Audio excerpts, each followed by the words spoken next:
Hey everyone, I'm Cheryl McColgan, founder of Feel Nourish Grow, and welcome to day 30 of the 30-day Healthy Habit Challenge.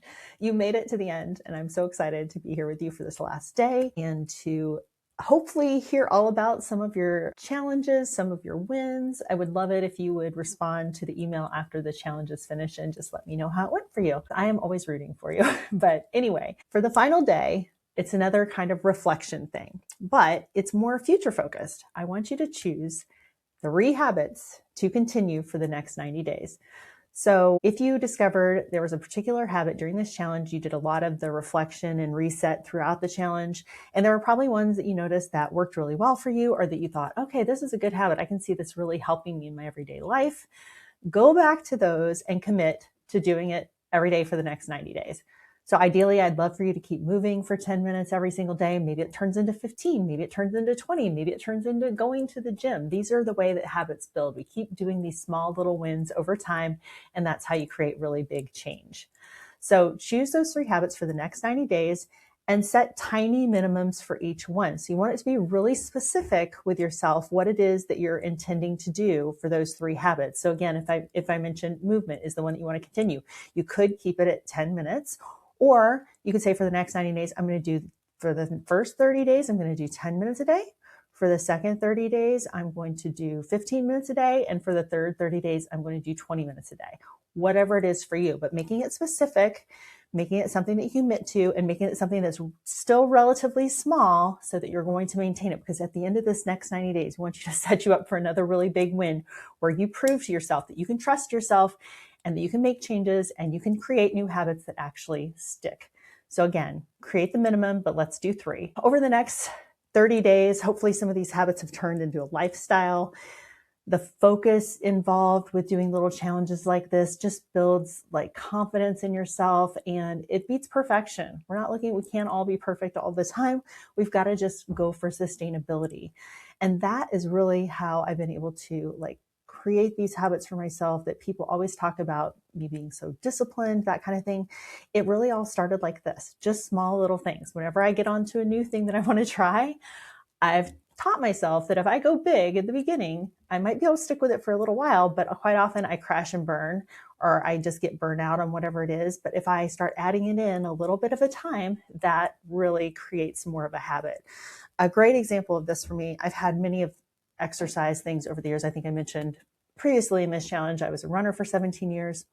Obviously, I just didn't go out the door one day and run a marathon. It took small changes over time and building consistency. The same thing now where I've really been on my streak with strength training is that when I initially started, I told myself, okay, I'm only going to go 3 days a week, half an hour max. I'm just going to get in the gym, mess around with the machines. That's going to be a good enough start. Created that consistency mark for myself, and that kept building and building over time to where now it's almost like I can't, in a way, I know it's not that I don't want to. Sometimes your body needs a break, and I build in rest days and all that. But I actually feel guilty now if I think about one day where I'm not feeling like going to the gym. It's like, it's a habit now. I have to do it. That's basically how it's turned out. So these consistency things over time is really where you create this thing where you almost feel like it's just automatic, and it doesn't feel like you need to back out of it or should back out of it. It just becomes purely a habit.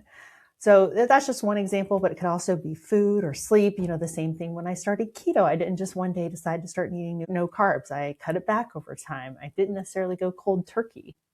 That's all to say that it all starts with these little things. So pick 3 things that you feel are really going to feed into your long-term goals. And if you haven't done it yet, this might be a really good time to do that core values and goals worksheet. If this speaks to you, if you go to the website and search Ultimate Wellness, what is Ultimate Wellness? The link for the sheet is in there.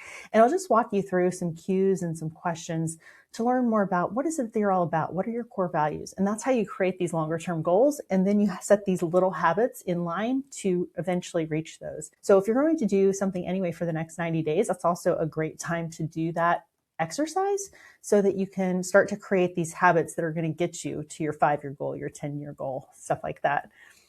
So if you're wondering too, where to start with picking 3, how do you narrow it down? Consider this. This is one option for you. Pick one that's a movement habit, pick one that's a mindset habit, and pick one that's a food or sleep habit and start with that. Write down the minimum for each of those, and then that's your thing for the 90 days. Develop some cues around this. So when and where each habit is going to happen. And of course, you can be flexible. There might be days where if you say, okay, I like working out in the morning, I'm going to work out I'm going to do my 10 minutes of movement first thing when I wake up. Well, maybe one day, for whatever reason, that can't happen. We can be flexible, of course, but mapping it out, putting it in your calendar, or having the intention to do it at a specific time every day, or stacked with another habit that makes sense, that'll just set you up for even more success. So again, it's not that we're not being flexible, but really giving yourself those cues about when and where this is supposed to happen. That way, when you see the cue or go to the spot where it's supposed to happen, it will remind you that strengthen that habit over time, that's where it's supposed to be. I think that is finally about it for us for this habits challenge. I hope that you got something out of it. I'd love to hear what you learned. I'd love to hear what worked for you, what didn't work for you, what were your challenges, what were your big wins. As always, if you're finding this later and you're like, oh my God, the challenge is over. It's not. You can start it at any time. I've designed this so that you sign up for the email, and it'll send you the series day by day whenever you get started. So whenever you find this, it's available to you. It's healnourishgrow.com/habits. So I've said every day, I'll see you tomorrow, but this time I won't. I'm still be around on all my channels, all my socials, on YouTube, but I'm not going to have an everyday message to you for a little bit, hoping to get the podcast back on regular schedule, once a week releases, interviews with interesting people in the health and wellness space, and me talking about whatever random topic of the day that I've turned into a research project for myself, basically. But yeah, that's about it. So I will see you somewhere down the road, and I hope to hear from you. Take care. Bye-bye.